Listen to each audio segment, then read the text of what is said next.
So, Social Housing Regulatory Authority, of course, invests and regulates into social housing. We don't have one single unit that's built from alternative building technology, yet it exists. There's some level of, we can develop the norms and standards, and that's great because we have to start somewhere. But we need to take it further where our beneficiaries have a tolerance and an acceptability level, because there's a possibility that they could turn around and not appreciate what's been built because they could look at it as being cheap or for low-income earners. Yet, if you go into the new developed, what do you call them, the affluent areas, you'll find that all these huge houses use ABTs. So even the well-off people do live in such, use such technology. But there's a lesson to be learned, of course, from, as the minister mentioned, from developed countries. China, on an annualized basis, builds more than 1 million houses, and it uses majority ABT. Singapore, also the same.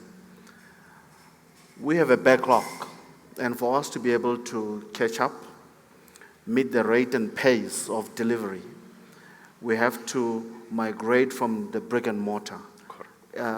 It's a no-brainer due to the turnaround time, etc. There's also developers who just don't see the ABT being a solution. Because it comes from, what am I getting myself into? What are the long-term maintenance challenges I may face?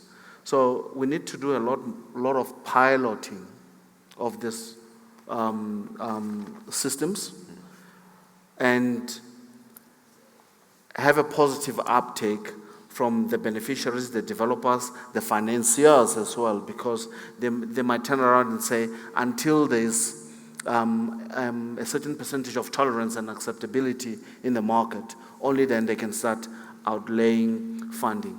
But the positive part of it is that from government viewpoint, using grant funding, it's a beautiful springboard to start using ABT to meet our delivery requirements. Certainly, concerning ABTs, for us, it's critically important that we are enabled by our shareholder to be able to start funding, development of ABTs stock or to support developers that are rolling out these ABT developments.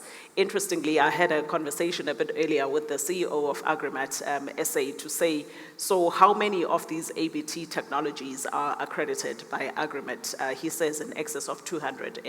And I said to him, so how many developers are actually implementing, utilizing these technologies? And he says too few.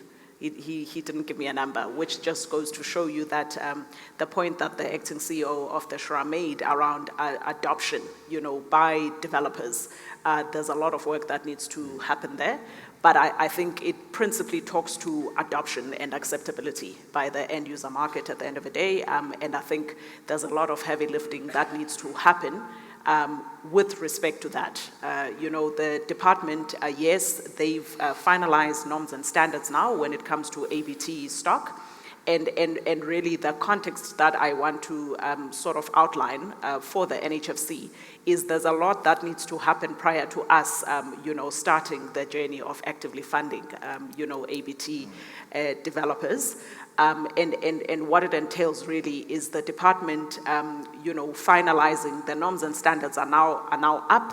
They want to start the process of piloting, these ABTs, so as to, I suppose, ascertain which ones are fit for purpose, because not all ABTs are made equal. Some do, provide the benefit of delivering quickly, a lot more quickly than bricks and mortar, and at a saving. So they quick and cheap, compared to bricks and mortar, but some are quite expensive. So, they still want to sift out what is going to be fit and proper, particularly for the rollout of BNG housing, BNG and RDP housing, where the department has been good at adopting ABTs has been in TRUs, what do you call it? Temporary residential units. So to respond to disasters, they've typically utilized them to respond very quickly to disasters, and therein lies the problem. Because now the end user market thinks that ABTs are only good for temporary residential units and not for mainstream, housing. So I think that it's going to be critically important for, whilst we are doing the consumer education, to make it known that, ABTs are actually fit for any kind of building, not just low-cost housing or affordable housing. It is being implemented also by the affluent market. And that is kind of, I think, the approach that we need to take in order to accelerate acceptability. In my view and in my scale, there is glimmer of hope that is, is growing brighter and brighter in the eyes of our people, but it's us to turn that hope into reality as well and create immense pride and a sense of belonging on what they should be getting and they should justifiably so be receiving. But on hindsight, as I also said, the evolution of our society has required us to be vigilant and also uncompromising in implementing practical and tangible programs and strategies that will reverse the negative socio-economic impact of our past. Not only that, but that will also, as the MEC say, catapult the ability to deliver services to our people using the advanced technology and knowledge of the 21st century. Looking into your program after this opening session of this morning, the part of the panel of looking into alternative building materials and systems, I think it's something that we need to nurture and promote. We're still a developing country, yes, and we're faced with the agency to deliver and improve the quality of lives to the citizen in a most effective way. So there is this dichotomy that we always have to reconcile of our rural and urban dichotomy. Ordinarily, you would assume that in rural and in urban areas, there wouldn't be something that is termed urban poverty. But if you go around our human settlements, whether they are informal or formalized, you begin to see traces and big stories of urban poverty that are even worsened if people are not housed in formalized settlements. It becomes worse. There's a difficulty in connecting water, in connecting energy, as in electricity, in waste and sewer collections. But if you also even look into formalized settlements, you realize that the backlog is becoming big, it's creeping in. Even where you have built a house and allocated correctly to the beneficiary, there will be 2 or 3 shacks in the very same yard because the owner of the house does not have any other economic means and therefore is renting or subletting the 3 or 4 shacks.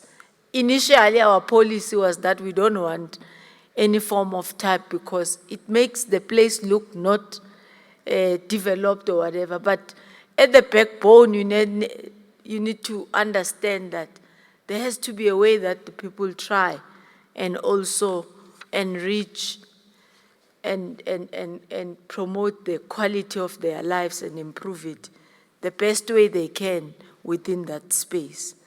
So as a sector, all of us were faced with these increased levels of migration and lately persistent weather patterns which are resulting in disasters. Initially in our weather services map, we used to highlight mostly KZN for the rains, Cape Town for the fire, and internal areas for the drought, Limpopo. But the situation has turned around. I mean, the whole of this year, almost here in Gauteng, it has been raining. Hence the Vaal River and the dam, it's overburst, you know. So what does that mean to human settlement? What does that mean in the Eastern Cape, in the mud houses, which are falling day by day? So we then need to look into these societal changes and try and find answers and resonate with what would work for our people. And our approach has therefore been, amongst other things, as I was discussing with the president in the holding room with the MEC and the team, that we may also want to look into service stands, which we get jointly with your assistance, to then allocate so that those who are able to build can build for themselves, but you provide a formalized settlement with infrastructure, roll underground and top ground, your roads, power connection and all that. So that you do not put everybody into the basket of the social wage that the MEC has been talking about, even if they can still be having means, bit by bit, to build for themselves.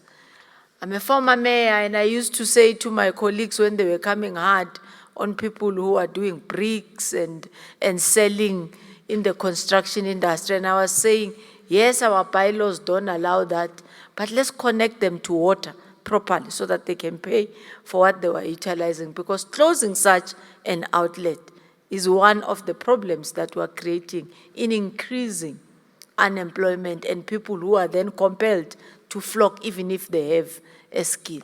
So I think we need to go down even at that sphere and say to ourselves, how do we assist, how do we join them into making sure that there's SABS that can be able to register them, teach them properly what is a quality brick, and how do we put them into the value chain of human settlement that builds houses.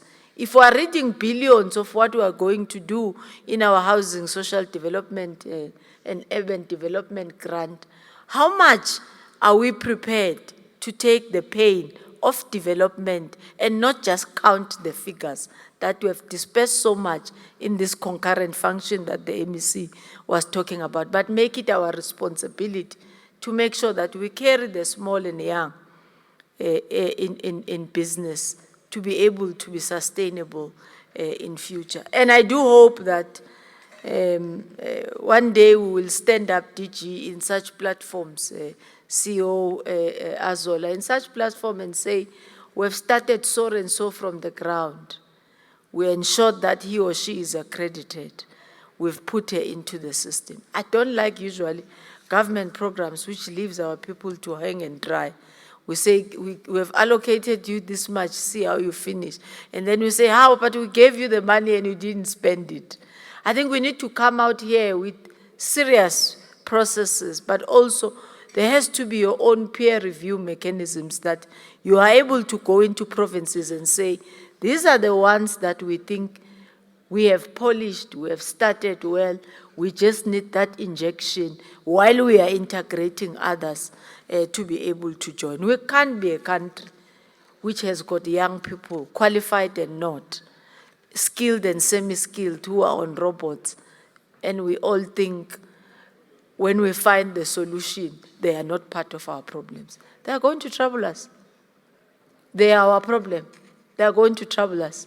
They are going to kill us. They are going to eat us alive. So they must be our problem as well. As you pass them, you must know that this is a problem for me. If it's not for me, it's for my children's problem.